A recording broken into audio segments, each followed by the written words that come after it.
안녕하세요, 유쌤입니다. 오늘은 좋은 사람이 아닌 강한 사람이 되어야 할 이유라는 제목으로 여러분들과 함께 하겠습니다. 국가의 컴플렉스가 있죠. 좋은 사람으로 보여야 되는 거예요, 남들한테. 그래서 이런 사람들은 이제 좀 피곤하죠, 아무래도. 그 좋은 사람으로 인정받겠다는 욕망이 그야말로 이제 인정을 받으면 그렇게 연결되면 좋은데, 대부분 이제 만만한 사람으로 보이고 본인은 피곤하고 그러는 경우가 많아요. 회사에서 내 모습을 생각할 때 이제 이런 경우가 이제 한번 우리가 셀프 체크해 보기도 해요. 첫 번째, 사람들이 나한테 잘못을 하고도 별로 사과하지 않는다. 둘째, 내가 상대방을 도와주는 것에 대해서 고맙다고 이야기하지 않고 당연한 것처럼 받아들인다. 세 번째, 같은 이야기인데도 내가 할 때는 무시하다가 다른 사람이 이야기하면 수긍한다. 예를 들어서 이런 거예요. 디자인 시안을 얘기할 때 그 샘플을 보고 내가 좋다고 하면 그냥 뭐 팀장도 시큰둥하고 있다가 김대리가 좋은데요? 그러면 그래? 뭐 이러는 경우 있잖아요. 그런다거나 이런 거죠. 네 번째, 다른 사람들이 나에게 가끔 도를 넘는 농담을 아무렇지도 않게 한다. 김대리 혹시 영희 씨 좋아해? 이렇게 얘기했는데, 에이, 김대리 여자분은 높다. 뭐 이렇게 얘기하면서 자기네끼리 아하하하하 이렇게 물으면, 웃어버리면 영희 씨는 뭐가 되는 거죠? 이제 그런 어떤 경우. 다섯 번째, 내가 한 실수는 다른 사람에 비해 두세 배로 책망한다. 팀장이 김대리한테는 뭐라고 잘 못하면서 최대리인 나한테는 뭐만 조금 잘못하면 아예 잡아먹으려고 든다. 이런 경우 있잖아요. 이 중에 해당되는 사항이 여러분들이 만약에 있다고 하면 여러분들은 직장에서 만만한 사람으로 살고 있을 확률이 아주 높습니다. 이제 가족이나 친구들하고는 잘 지내면서도 직장에서는 부딪히는 일이 끊임이 없는 그런 경우도 흔해요. 그래서 기본적으로 나는 왜 일상적으로는 괜찮다가 회사만 오면 이렇게 사람들과의 관계가 힘들까? 이런 생각 하시잖아요. 그렇다고 해서 이제 뭐 회사를 그만 때려칠 수도 없는 거고, 이럴 때 어떻게 하셔야 돼요? 불필요한 어떤 감정 소모를 최대한 줄이고, 상황을 좀 나한테 유리하게끔 그렇게 한번 끌고 나가보자 라는 전략을 세우시는 게 중요합니다. 오늘 그 얘기를 한번 해볼게요. 좋은 사람이 아닌 좀 강한 사람으로 여러분들이 돼야 직장생활이 편합니다. 자, 첫 번째, 스마트한 거절이에요. 여러분들 거절 잘 하고 계세요? 나는 아니면 아니라고 거절을 잘하는 사람입니다. 이렇게 이미지 메이킹 하는 게 대단히 직장 생활을 편하게 합니다. 이제 거절 못해서 막 미적거리고, 마지못해서 그냥, 뭐 어떡하죠? 네, 제가 할게요. 뭐 이렇게 하면 차라리 나중에 더 큰 문제가 될 수가 있죠. 정중하고 심플하게 거절하세요. 근데 뭐 그런 걸 막 구구절절히 이제 거절하는 게 내가 너무 이제 내 마음이 힘드니까 구구절절히 제가 하기 싫어서 그런 게 아니고요. 부장님이 시키신 것도 있고요. 어쩌고 저쩌고 이렇게 얘기를 하게 되면 지금 내가 막 그 부탁하는 것처럼 막 죄송해요 이렇게 부탁하는 것처럼 된단 말이에요. 그러니까 어떻게 하셔야 돼요? 지금 제가 이런 이제 마감 프로젝트 이런 일 때문에 이게 이제 마감이 지금 급박하기 때문에 그거를 지금 협조해 드리기가 어렵습니다. 죄송합니다. 정말 나이스하게 거절하세요.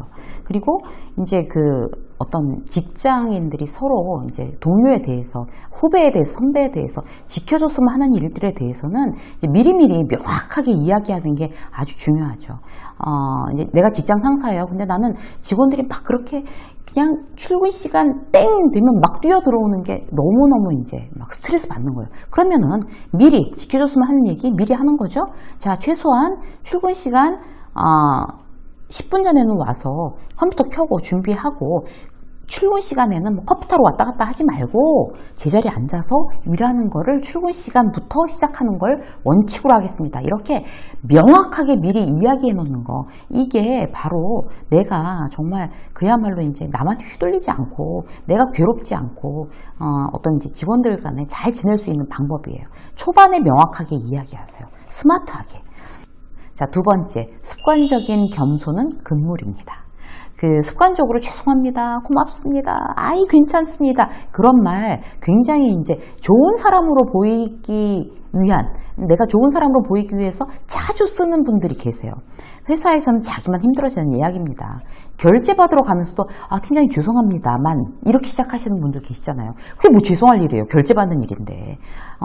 팀장님 이런 내용 때문에 자 결제 받고 싶습니다. 자, 결제 받으러 왔습니다. 이렇게 말씀하시면 되는 거죠. 뭐가 죄송해요.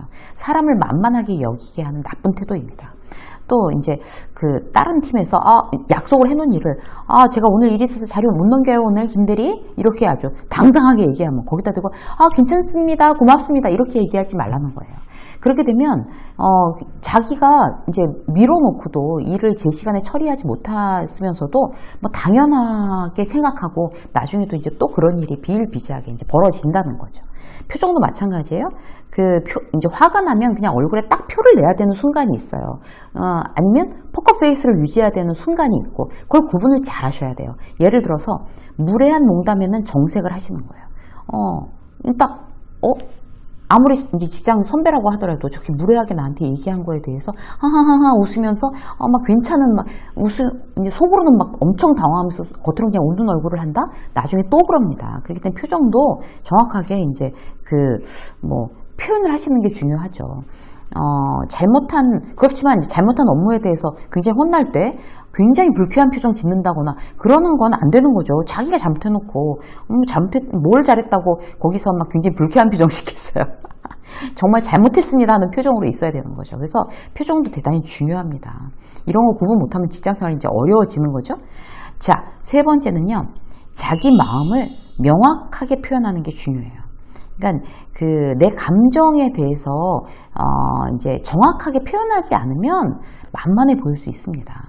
근데 내가 이제 좋은 사람으로 보이려고 내 감정을 숨기는 경우들이 많은 분들 계시잖아요. 그러면 남들은요, 내가 감정을 저 사람은 굉장히 속이 넓은 사람이라서 자기 감정을 잘 드러내지 않아 라고 생각하는 게 아니라 자기 좋을 때로 이제 만만하게 보는 경우가 많아요. 왜 우리 겉으로 그냥 감정에 대해서 저 기분 나쁩니다 라고 얘기를 하거나 이거 굉장히 저 당황스럽습니다 라고 이렇게 드러내놓고 당당하게 얘기하는 사람은 진짜 되게 까칠하네 이렇게 생각하면서도 그 사람한테는 함부로 못한단 말이에요. 그러니까 이제 그런 선을 넘지 않으려고 이제 그런 경우 조심하는 거죠. 그러니까 내 어떤 이제 심리적 내 마음의 어떤 안전 영역이란 게 있잖아요. 여기 있는 데까지는 내 구역이야. 근데 거기를 넘었을 때는 즉각적으로 이제 내 감정을 표현하는 게 나를 보호하는 그런 방법입니다. 예를 들어 볼게요. 계속 마감을 어기는 거예요. 저쪽에서, 딴 팀에서. 그래서 이제 나는 내가 마감을 어기는 것도 아니고 난 늦게 일하는 거 굉장히 싫어하는데 저 팀에서 계속 어겨서 이제 나까지 무능한 사람이 되게 생긴 거예요, 지금. 그럼 어떻게 해야 되겠어요? 정확하게 얘기하셔야 되는 거죠. 내 감정에 대해서. 근데 아무렇지도 않게, 그거 오늘 안 되겠어. 기다려. 일단 기다려. 이렇게 얘기를 한다 그러면 정확하게 얘기해야죠. 자, 김대리님, 당신 때문에 지금 일이 늦어져서 이게 지금 제대로 돌아가지 않고 있습니다. 그래서 제가 대단히 지금 스트레스를 많이 받고 있습니다. 라는 거를 표현하는 게 중요해요. 가만히 있으면 그야말로 정말, 그렇게 내가 이제 저 사람한테 피해를 줘도 되겠구나. 이렇게 생각을 하는 거죠. 괜찮아요. 네. 죄송한데요. 그거 언제 될까요? 계속 뭐가 죄송해요. 그 사람이 늦은 건데. 그러면 죄송해요. 라는 말도 빼고, 자, 원래 어제까지였는데 이 마감을 지금 이렇게 늦었을 경우 최종 마감 자체가 늦어지는데 굉장히 제가 지금 그것 때문에 이렇게 마음이 불안하고 이제 스트레스를 많이 받고 압박감을 느낀다. 그래서 마감을 좀 지켜야 되지 않겠냐. 이렇게 정확하게 이야기해야 다음에는 그런 일이 되게 까칠하네 이렇게 생각을 하면서도 본인이 잘못한 거니까 이제 다음부터 조심하는, 그래서 이제 내가 더 이상 피해를 보지 않는 그런 상황이 생기는 거죠. 직장 상사도 마찬가지예요. 자기가 이제 신경질 나면 아무렇게나 막 히스테리 부리는 거예요. 막 그걸 이제 밥 먹으러 가서 멀쩡하다가 오후에 이제 일이 시작되면 막 성질을 부리기 시작한다. 그래서 막 보고 있으면 저 사람 뭐야, 감정이 이렇게 왔다 갔다 해 라고 이제 그러면서도 나한테 신경질 부리는 거를 그냥 직장 상사니까 계속 웃으면서 다 받아준다. 그럼 이제 내 감정에 이제 안전선을 계속 넘어 들어오는 거잖아요. 직장 상사라 하더라도. 그렇게 마음에 자꾸 쌓이면 나만 병되는 거죠. 정색하고 내 마음을 표현하세요. 그래서 부당하고 무례하게 하면 팀장님 지금 그렇게 제가 이거 지금 컨펌 받아야 돼서 지금 말씀드리는 건데 계속 그렇게 소리 지르시고 화를 내시니까 제가 너무나 당황스럽습니다. 내 감정에 자 지금 경고 빨간등 들어왔어요 라는 거를 정중하게 표현해야 내 직장 생활이 더 이상 힘들어지지 않습니다. 이렇게 어떤 직장 상사 때문에 무서워서 벌벌 떨고 아무 말도 못한다. 그렇게 되면 결과적으로 그 직장 상사한테 잘 잘 보이는 게 아니에요, 그게. 그래서 정중하게, 여기서 중요한 건 포인트는 대단히 정중해야 됩니다. 내 일을 정확히 잘 해내면서 정중하게 나의 감정을 드러내서 표현하는 거. 이게 바로 결코 이제 좋은 사람뿐만이 아닌 강한 사람이 되어야 되는 그런 어떤 이유가 되겠습니다. 나 자신을 지켜서 보다 건강하고 슬기로운 직장 생활을 하시는 여러분들이 되시기를 응원합니다. 유쌤의 직장서 오늘 여기까지 하겠습니다. 고맙습니다.